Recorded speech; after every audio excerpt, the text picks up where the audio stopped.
안녕하세요. 안녕하세요. 네, 안녕하세요. 네. 제 이름은 이강렬이라고 합니다. 강렬한 남자 이강렬입니다.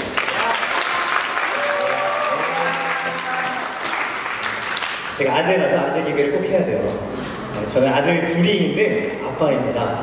창조와 태양이라는 두 아들이 있고요. 오늘 밤에 아마 와이프가 혼자서 그 둘의 전쟁, 아마겟돈 전쟁 같은 시간을 보내고 있지 않을까 염려한 가운데 이 자리에 왔습니다. 그럼에도 불구하고 여러분을 보니까 너무나 좋은 것 같아요. 앞에서 5분이 하신 거죠, 율동? 힘들죠? 네, 보통 율동하고 나면 이제 예배 시간에 다 졸거든. 그래서 졸아도 괜찮아요. 왜냐면 하나님이 사랑하는 자에게 뭘 주신도다? 잠을 주시는도다. 그래서 이렇게 수련회 기간에 잠이 많이 오잖아요.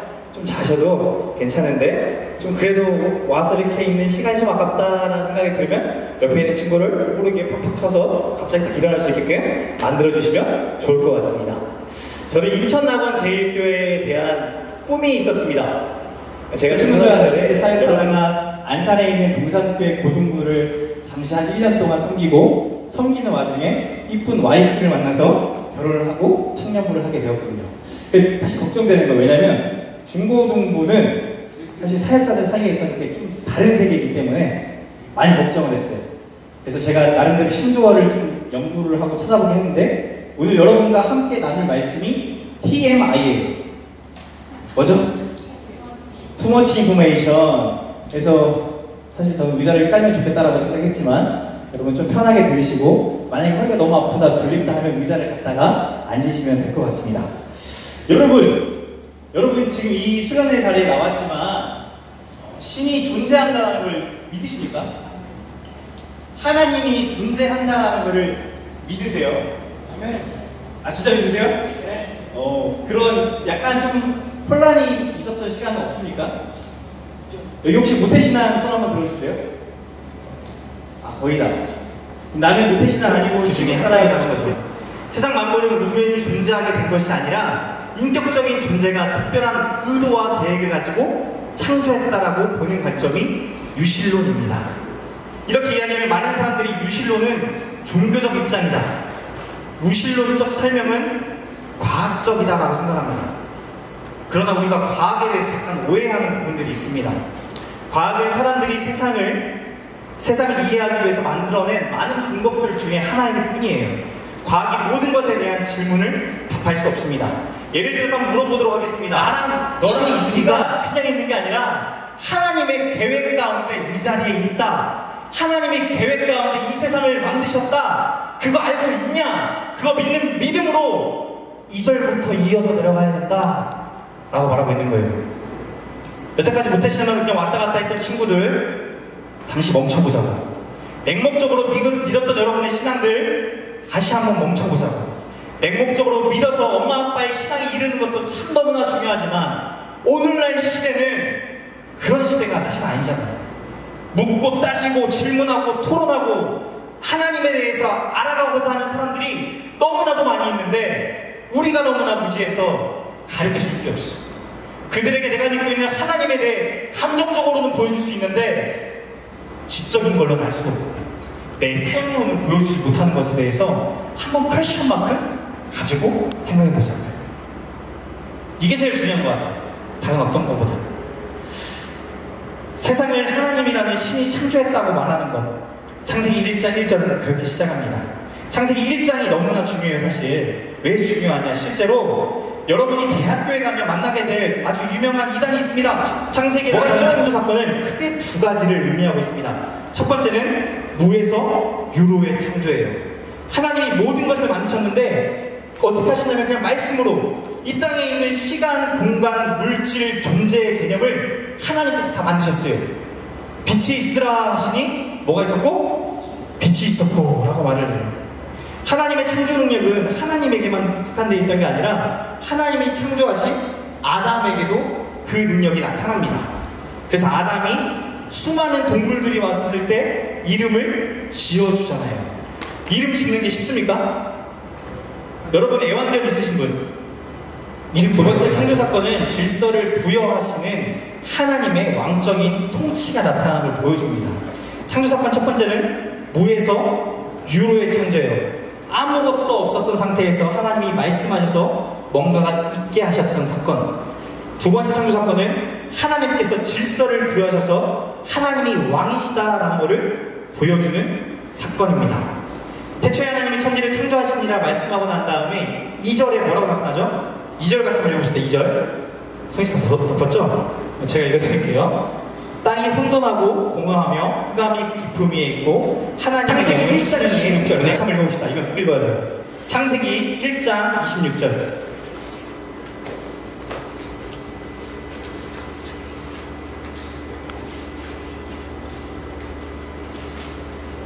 네, 뒤에 있습니다. 다 같이 읽겠습니다. 시작. 하나님이 이르시되 우리의 형상에 따라 우리의 모양대로 우리가 사람을 만들고 그대로 바다의 고기와 하늘과 작식과 온 땅과 땅이 지는 모든 것을 다스리게 하시니. 하나님께서 사람을 만드셨는데 그냥 만드신 게 아니라 하나님의 형상으로 하나님의 모양을 따라 만드셨다고 했어요. 창세기 기사를 잘 1장을 읽어보시면 동물을 만들 때는 뭐라고 얘기하셨냐면 각기 종류대로 만드셨다고 얘기했거든요.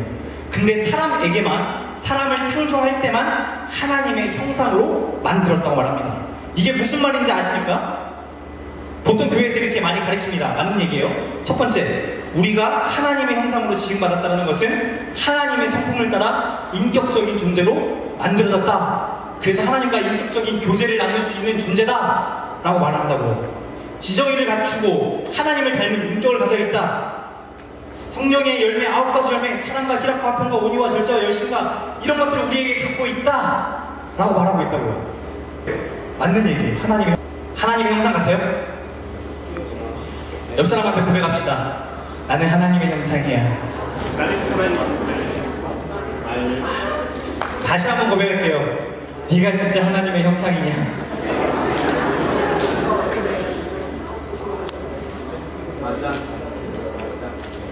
성경에서 뭐라고 말하냐면 우리가 하나님의 형상이라고 말하는데 정작 우리의 삶을 돌아보면 우리는 하나님의 형상처럼 살아가지 못할 때가 많이 있어요. 이번 주에도 그랬지 않습니까? 한번 여러분의 삶을 돌아보세요. 유혹하는 음식 앞에서 쩔쩔매는 우리의 모습, 가족들과 함께 저야만 승리하는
여러분을 창조하신 하나님께서 여러분과 소통하고 인격적 교제를 나누고 여러분이 하나님의 형상이라는 걸 알게 하시려고 예수님으로 이 땅에 임하셨다라고 말하는 게 이 찬양이에요. 별로 감동이 안 될 수도 있습니다. 근데 이 찬양은 그렇게 말을 합니다. 여러분, 하나님의 나라가 이 땅에 왔다. 아까 여러분 찬양했던 내용들 중에 하나 있어요. 믿으십니까? 어떻게 알아요? 성경을 잘 읽어보면 마태마다 누가 요한에 나오는 예수님을 통한 수많은 기적들 있지 않습니까? 눈먼 자가 눈을 뜨게 되고 앉은 뱅이가 일어나게 되고 덩어리가 말이 터지게 되고 문둥병자가 낫게 되고 죽은 자가 살아나게 되는 거. 어떤 역사예요? 원래 지어진 모습대로 회복시킨 것. 예수님이 이 땅에 오시면 온전히 회복된 나라를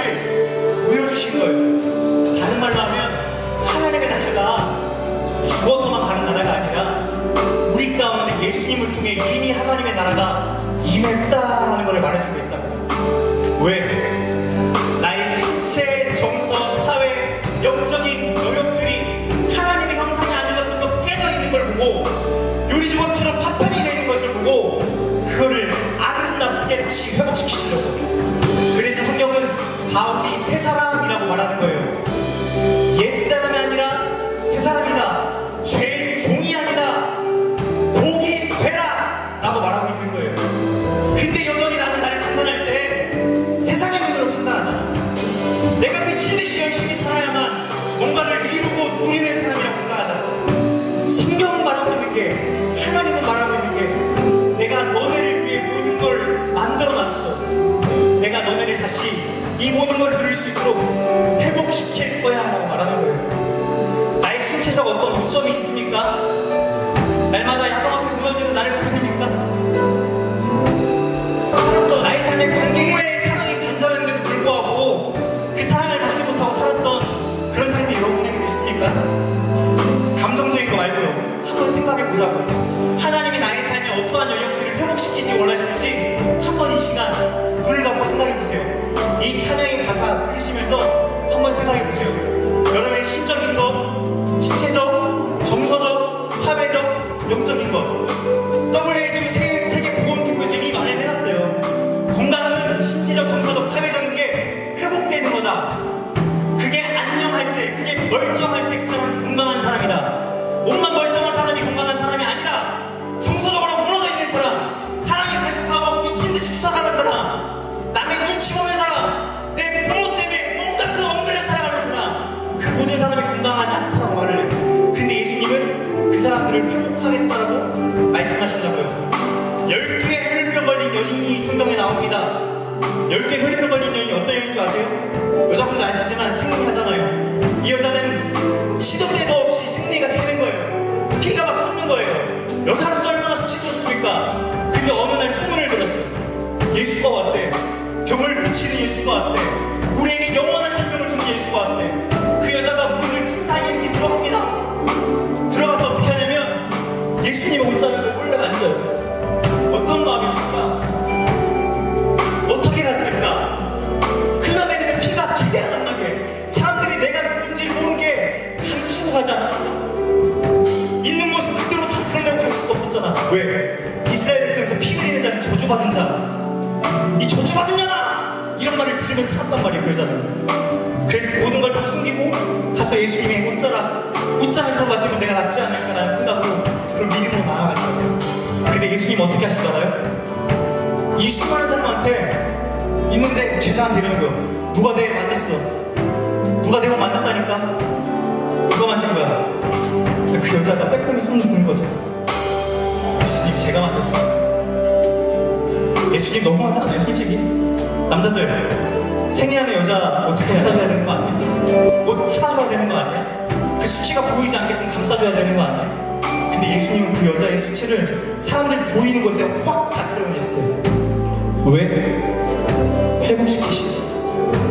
몸만 회복시키신 게 아니라 사회에서 고립되어서 혼자 살아가고 있는, 저주받은 자다! 라고 말을 듣고 있는 그 사람을 회복시키시려고 사람들에게 분포하신 거예요. 누가 내 옷 만졌냐? 나에게서 능력이 나타났다. 이 사람은 이제 10개 동안 혈병 걸렸던 이 여자는 더 이상 혈병 걸린 여자가 아니야. 니네가 말하는 저주받은 자가 아니야. 얘는 하나님의 형상이고 나의 소중한 딸이고 나의 소중한 자녀야. 얘를 통해서 하나님의 나라를 증거할 거야 말하고 있는 거예요. 그렇게 성경에 적혀있잖아. 우리가 갖고 있는 허물, 우리가 갖고 있는 상처, 하나님 다 회복시키시려고 오신 거예요. 우리로 하여금 이 땅의 것 쩔쩔매며 살아가게 하려고 하시는 게 아니라 이 땅에서 하나님 자녀들께 좀 누려보라고. 내가 너를 왕으로 만들었는데, 왕자로 만들었는데, 공주로 만들었는데 너는 왜 여전히 노예처럼 살아가냐? 사랑하는 아들아, 사랑하는 딸아, 그거 말고 왕처럼 부려보지 않을래? 같이 한번 찬양하면서 여러분의 신체적, 정서적, 사회적, 영적인 것 안에 뺏어버린 것 있다고 한다면 한번 생각해 보시고